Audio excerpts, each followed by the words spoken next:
Julien Garneron, je suis viticulteur depuis une vingtaine d'années sur Roquefort-la-Bédoule. Donc, ça, c'est le domaine de Fontvieille. Et c'est des vignes que j'ai récupérées de mes grands-parents. Euh, et voilà, j'amène mon raisin dans une cave coopérative à Auriol. Le domaine il est entièrement en agriculture biologique depuis 2017. Et puis voilà, on avance petit à petit, quoi. Le- il y a un peu 80% du domaine ici, et je suis en train d'agrandir sur Cuges-les-Pins. Voilà. On est un peu à l'étroit sur la Bédoule, donc j'ai agrandi sur une autre commune. Alors ici, on est en appellation Côte de Provence sur l'ensemble du domaine. Et donc on fait rouge, rosé et blanc. Cette année, on a eu une médaille d'or sur le rosé une médaille d'or à Mâcon. En Côte de Provence bio rosé, ouais. Voilà. Bon, c'est pas une médaille, c'est fluctuant, quoi. Voilà, on a déjà eu une médaille d'argent à Paris en 2018, il me semble. Depuis, on avait eu des petites médailles sur des petits concours. Là, Mâcon, c'est un peu plus intéressant pour nous, hein. Alors ça, c'est des Lunis blancs. C'est des vignes qui ont... C'est les premières vignes que j'ai plantées. Donc elles ont une dizaine d'années. Et donc là, la floraison a terminé. On commence à avoir les baies qui arrivent. Et c'est des vignes qui sont assez productrices. Voilà. Ça servira à faire des assemblages pour le blanc. On fait essentiellement Roll et Uni blanc sur notre cuvée de blanc. On est assez content, on n'a pas subi le gel ici comparé à Cuges où on a pris le gel cet hiver. Enfin, du coup la récolte est belle, quoi. Les vignes sont saines, c'est bien parti. J'espère que ça va durer. Les travaux du printemps, donc c'est essentiellement les travaux de la vigne. Hein. On est donc on s'occupe vraiment de nos pieds de vigne. On est bourgeonne, hein, on rabaisse nos fils, on, on s'apprête à accompagner la vigne dans son développement, si vous voulez. Parce qu'il faut savoir que la vigne, c'est une liane en fait, hein, donc il faut aussi, le vigneron, c'est aussi le guide de la vigne dans son développement. Et très clairement, une fois qu'on a fait les travaux du sol, donc les labours du sol, après on prend, c'est des travaux plutôt à la main, de piochage pour retirer l'herbe de façon à ce que le pied de vigne reste propre. Voilà, ça ce sont beaucoup les travaux de printemps, sans oublier entre guillemets les traitements à base de soufre et de cuivre et qui sont indispensables pour le bon développement du raisin. Nous avons fait quelques travaux de sol. Hein. Nous avons démarré cet hiver, entre janvier et février, la labour des vignes. Le travail consiste à retirer la terre des pieds afin de libérer les herbes qui auraient poussé pendant l'hiver. Voilà. Et le deuxième travail du travail du sol, après, c'est au mois de avril-mai, de retirer le couvert végétal, hein, de façon à ce que l'humide du sol ne profite pas à l'herbe, mais profite essentiellement à la vigne. Et le troisième travail du sol, hein, c'est on passe les intercepts et peut-être que Baptiste peut expliquer à quoi consiste le travail. Alors, après tous ces gros labours qu'on a fait, on passe une lame pour couper l'herbe qui a repoussé, la petite herbe, c'est coupé. Et elle va mourir dans l'été avec ce travail de la lame qui ouvre et qui ferme à chaque pied. Et l'herbe, elle va sécher toute seule pour que ça soit, qu'elle ne fasse pas concurrence à la vigne dans l'été. Nous faisons plutôt une taille douce de façon à respecter la vigne et le flux de sève. Voilà. Et donc les travaux suivants, donc bien sûr on laisse pousser, se développer la vigne, et après on vient à ébourgeonner le pied de vigne de façon à choisir, et donc ça c'est un travail qui est extrêmement important pour l'année, hein, pour ne pas trop fatiguer le pied de vigne, hein, de telle sorte à ce qu'on ne laisse pas pousser des bourgeons inutilement. Et aussi, ça prépare également la taille de l'année suivante, hein, de façon à garder les bons bourgeons qui vont faire la qualité de taille de l'année suivante. Dans la continuité, donc la vigne se développe, on vient à remonter les fils pour encadrer la vigne de façon à ce que tout ce qui est sarment pousse correctement et surtout est protégé par rapport aux intempéries, la pluie un peu virulente ou de fortes rafales de vent qui viendraient à casser les sarments et casser là où il y a des grappes. Voilà. Là ici vous avez deux parcelles nouvellement plantées avec des sauvages ou le plan américain. Alors qu'est-ce que c'est que le sauvage? Le sauvage, c'est juste un porte-greffe qu'on va laisser se développer pendant une année,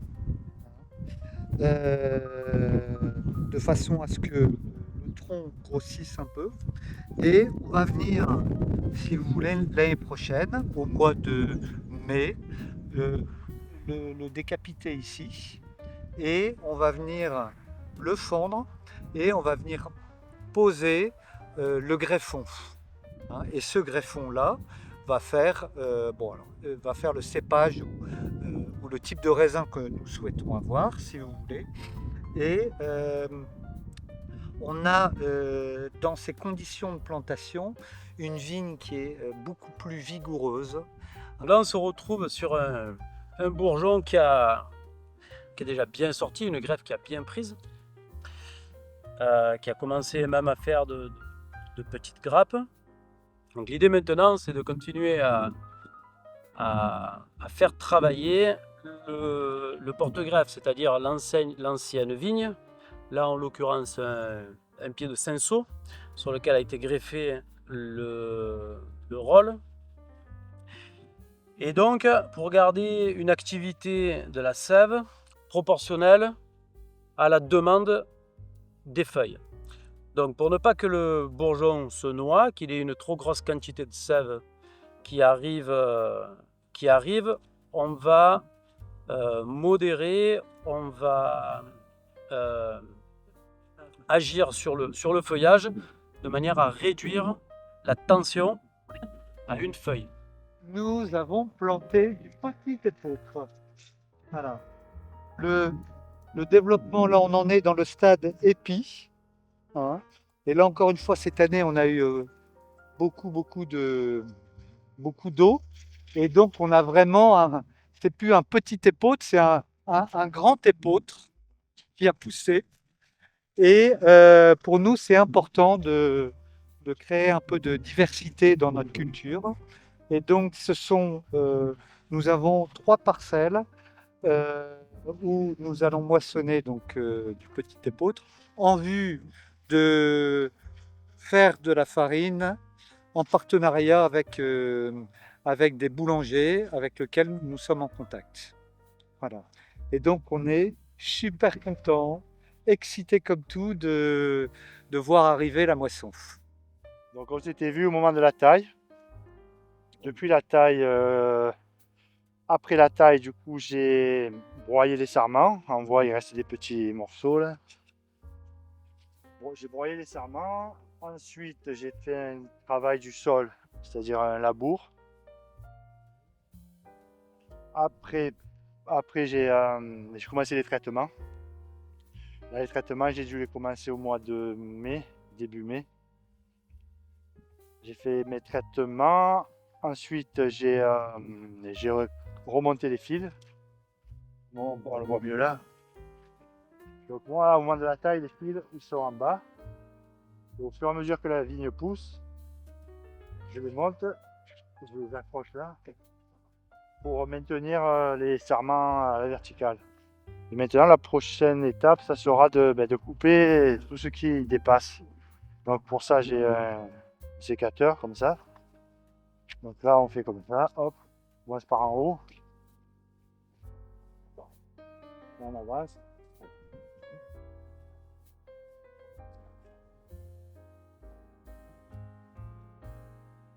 même temps, je vais voir derrière s'il n'y en a pas qui dépassent.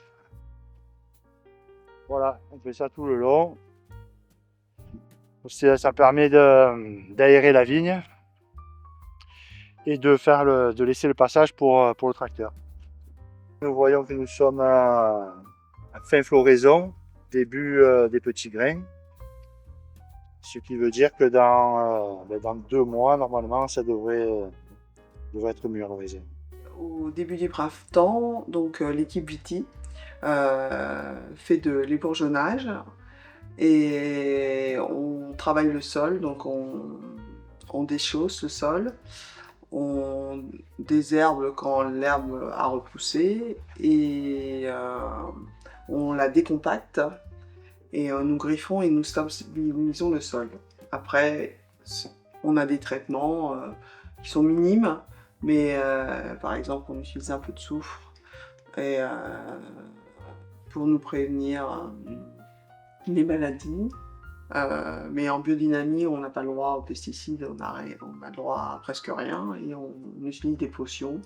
Alors, je ne suis pas une spécialiste, mais voilà, je sais qu'il y a des décoctions de prêle, etc., qui sont utilisées au domaine pour prévenir certaines maladies. On a planté 3 plantiers début mars, donc essentiellement du blanc, et on les a fait palisser. Et là, notre équipe est en train, je ne sais pas si vous allez y aller, est en train d'agrafer les tuteurs au palissage pour pouvoir mettre le goutte à goutte. Parce que là, on va mettre le goutte à goutte pour nos jeunes plantiers. Ce ne sera pas quelque chose de périn. Ça sera pour aider à la prise et éviter les pertes qui peuvent être assez nombreuses lors des fortes chaleurs de ces petites porte-greffes. Voilà. On a fait une plantation. Donc, on a 3 nouvelles parcelles. Donc là, c'est une parcelle d'Uni avec quelques rangs de sémillons. Là-haut, on a une parcelle de clairette. Et tout là-haut, on a une parcelle, c'est du roll. Donc là, on a installé le nouveau palissage. Donc là, les tâches qu'on fait en ce moment, c'est on a le fil porteur, on a le fil de goutte à goutte, et on doit, avec des agrafes, comme j'ai là dans la poche, fixer le tuteur au fil porteur. Donc là, c'est la tâche qu'on fait en ce moment. Donc ça prend un peu de temps, mais il faut le faire. Et après, on a des prestataires qui vont venir, qui vont nous installer le fil de goutte à goutte sur le fil qui est juste en dessous. Donc pour le palissage, donc pendant tout le développement de la vigne, jusqu'à la vendange, le feuillage, la végétation, elle se développe. Donc en fait, il y a des cépages avec des pores tombants et des pores qui sont plutôt droits. Donc il faut qu'on oriente la vigne, histoire que quand le collègue avec le tracteur il va passer, il casse pas tout forcément. Du coup, on va remonter avec ces fils-là, donc on appelle les fils releveurs. Hop, le fil à un certain cran pour que la végétation elle soit prise à l'intérieur. Et hop, que ça ne dérange pas au moment où il y aura le passage du tracteur et qu'on ne casse pas tout. Alors, le printemps dans les vignes, c'est une saison qui est très agréable parce qu'il y a de belles journées. Il y a une belle lumière. On commence par travailler nos vignes. Alors, on fait ce qu'on appelle l'ébourgeonnage, qui s'appelle aussi en provençal les sagates. C'est-à-dire qu'on enlève tous les bourgeons non fructifères de la vigne pour laisser que les porteurs, pour qu'il y ait de très belles grappes. Ça, c'est ce qu'on est en train de faire au mois de mai et début juin. Ensuite, nous, on a beaucoup de vignes qui sont palissées. Donc on remonte les fils afin de tenir les vignes, puisqu'on a fragilisé la vigne en enlevant certains bourgeons. Donc on remonte les fils pour que le Mistral, qui est notre ennemi en cette saison, ne casse pas les bourgeons qui justement vont faire les futures grappes. Ensuite, on travaille aussi le sol. Donc le sol, c'est plutôt avec des tracteurs. Ben oui, la grosse activité aussi au printemps, c'est le désherbage. On travaille en bio, donc tout est fait mécaniquement ou manuellement, les deux en fait. Donc c'est énormément de passages, enfin énormément, c'est du passage au tracteur pour désherber en fait, et greffer le sol, travailler le sol, avec ce qu'on appelle aussi des intercepts qui vont travailler le pied de la vigne Et ensuite, il y a une partie qui est manuelle. Là, c'est à la pioche. Voilà, surtout les plantiers, les nouveaux plantiers. D'ailleurs, sur les plantiers, on a oublié aussi, au printemps, il faut attacher, c'est-à-dire les former, faire des baguettes, puisqu'on est en double cordon de Roya. Donc, il y a une baguette sur le fil de fer qui part des deux côtés. Et pour ceci, il faut la guider pour qu'on forme la vigne pour les années suivantes. Donc, c'est des fameux plantiers qui sont piochés à la main et qui sont aussi formés manuellement. On utilise des outils maintenant pour éviter d'utiliser des produits chimiques tels que le désherbant, qui viennent naturellement travailler entre chaque pied de vigne et lever l'herbe naturellement, mécaniquement.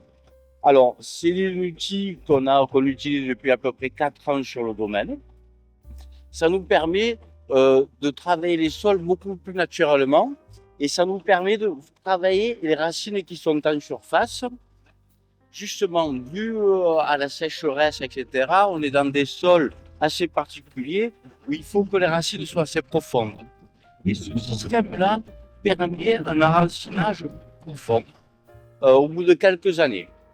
Donc les racines de surface n'existent plus et la vigne automatiquement va pousser beaucoup plus bas. Et c'est un système qui est bien adapté à notre région. Parce que bon, l'herbe est un concurrent pour nous avec la sécheresse. Donc, et par ce biais-là, on a trouvé le moyen mécaniquement et naturellement de pouvoir cultiver la vigne d'une façon plus pérenne. Ça a été fait hier. Donc, il a été enlevé tout ce qui n'est pas, tous les rameaux qui ne sont pas fructifères. On a laissé seulement ce qu'on appelle nous les porteurs, qui eux portent les raisins, quoi. On remonte le palissage pour tenir les rameaux, pour pas que les rameaux soient pris par le vent et soient cassés par le vent. Donc voilà, là vous voyez, ils remontent les. Donc il y a un fil de chaque côté du rang, et ces fils sont remontés pour accrocher les rameaux. Alors le Mistral est bénéfique pour les maladies de la vigne. Ça, c'est une chance d'avoir du Mistral parce que. C'est un Oui. très bon allié. Oui. C'est un très bon allié, ça nous évite les maladies, etc. Par contre, c'est aussi, Oui. en cette période, ça peut être un ennemi. Oui, le milieu peut aller très très vite. C'est vrai que 2-3 jours de Mistral, c'est le meilleur traitement qui puisse exister. Il n'en existe pas de meilleur. Donc, il est un peu gênant quelquefois, mais aussi il nous rend dans la vigne, ça rend énormément service. Alors au printemps, là la végétation est très haute. Au printemps, les vignes il y a un peu tout qui se met en place. Donc la vigne pousse, on installe le palissage, on les remonte pour pouvoir passer des machines pour pouvoir traiter les vignes quand il y a besoin. On fait du travail du sol. Donc on voit là que les vignes elles ont été déchaussées, on appelle ça.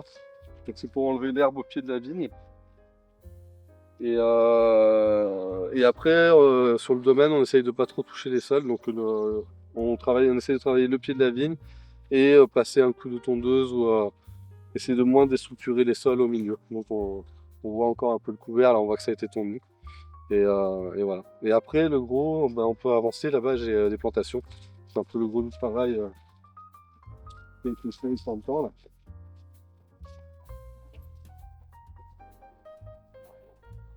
Là, on voit les traces, c'est la bouillie bordelaise, hein, c'est du cuivre. C'est pour lutter contre les maladies de la vigne. Il y a l'odium et le mildiou. Et du coup, voilà, on va faire le 4e traitement en fin de semaine. Là.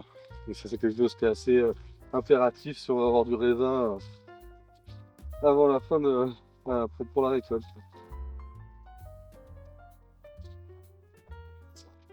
Donc voilà, donc le printemps c'est aussi la période où on plante les futures vignes.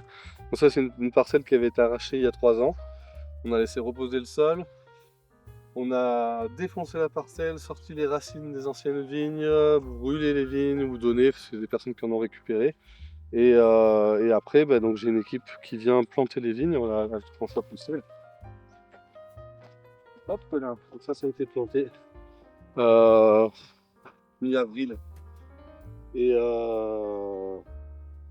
voilà, et donc du coup, on essaye de mécaniser très vite, parce que faut essayer d'éviter de se faire déborder par l'herbe qui va être mise en concurrence avec les vignes jeunes. Et donc du coup, rapidement, on va installer les palissages, les piquets pour pouvoir mécaniser le nettoyage du sol. Au moins la première année. Donc là, c'est comparé aux autres vignes, sur les plantations, on a besoin voilà, qu'il n'y ait pas trop d'herbe dans la vigne par rapport à la concurrence. Donc là, il reste encore une côte.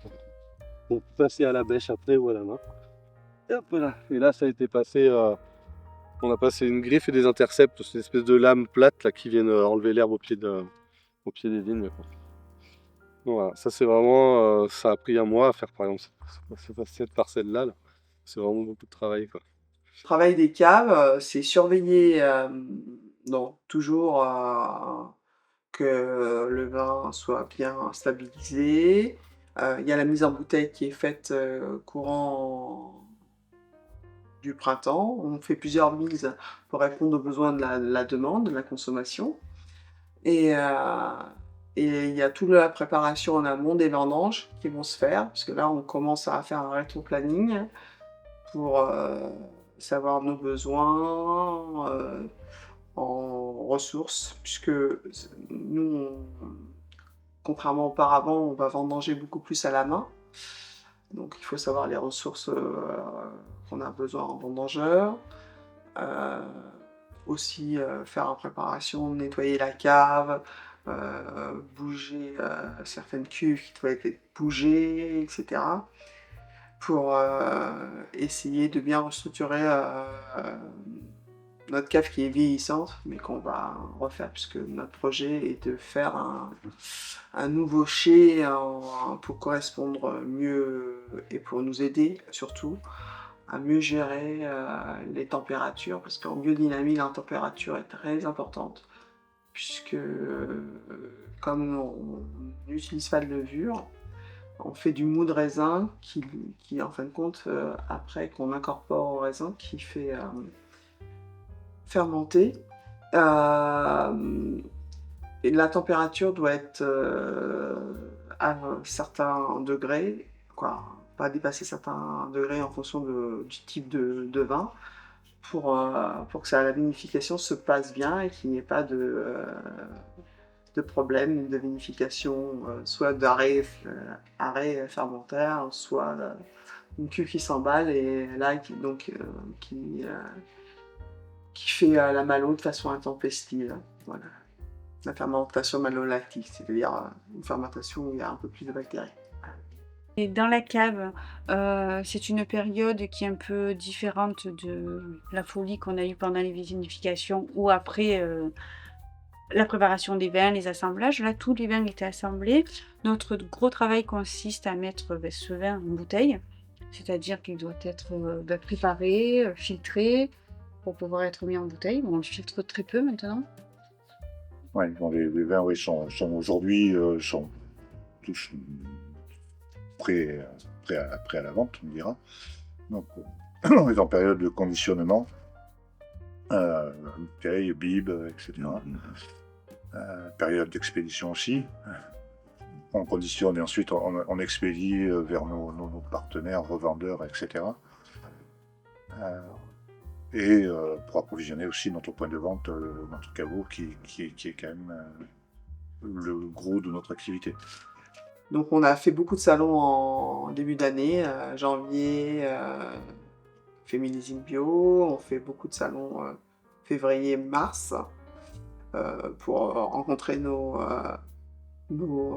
acheteurs, pour les conforter dans leur choix. Et bon, on les prépare en amont, hein, mais généralement, bon, on se fait aussi des nouveaux clients lors de ces salons, ou soit par connaissance aussi. C'est-à-dire qu'il y a un restaurateur qui a parlé de nous, qui a donné envie à notre restaurateur de nous travailler. Ou lors de ces salons, on peut rencontrer aussi des grossistes ou des importateurs. De toute façon, nous, on a des canaux assez équivalents en termes de chiffre d'affaires. On a les restaurateurs qui représentent à peu près 20-25%, les cavistes entre 15 et 20%, et les particuliers qui représentent 20%, les grossistes 20% et l'export 20%. Donc c'est assez bien reparti, quoi. Normalement, voilà, on est plus sur 20-20-20, avec des plus ou moins en fonction de chaque année. Voilà. commercialisation en restauration, etc., c'est un vrai métier. Notre métier, c'est de produire, etc. Donc c'est un peu compliqué et on travaille avec des agents ou avec des revendeurs, cavistes ou autres, qui eux distribuent en restauration. Et nous, on ne fait que de la restauration localement. Cassis, On La Ciotat. livre sur Cassis, La Ciotat, Aubagne. Voilà, notre périmètre s'arrête là, on va pas plus loin. Ça, on le laisse faire à des partenaires qui sont revendeurs, agents. On fait peu de salons. On en fait un très gros, une fois de temps en temps, qui est Vinisud. Ensuite, sinon, localement, oui, on essaie d'être le plus souvent possible présent dans des manifestations, que ce soit sur la commune ici, à Roquefort-la-Belle. Sur Gemna, aux alentours, en fait. On reste toujours sur dans un secteur limité. Pour l'instant, on est rarement sorti de notre appellation pour des salons, si ce n'est pour Vinisud, qui est un salon international. Sinon, le reste du temps, c'est plutôt des petites manifestations qui sont organisées par les villages voisins. Donc là, on participe, eux viennent chez nous, c'est des échanges.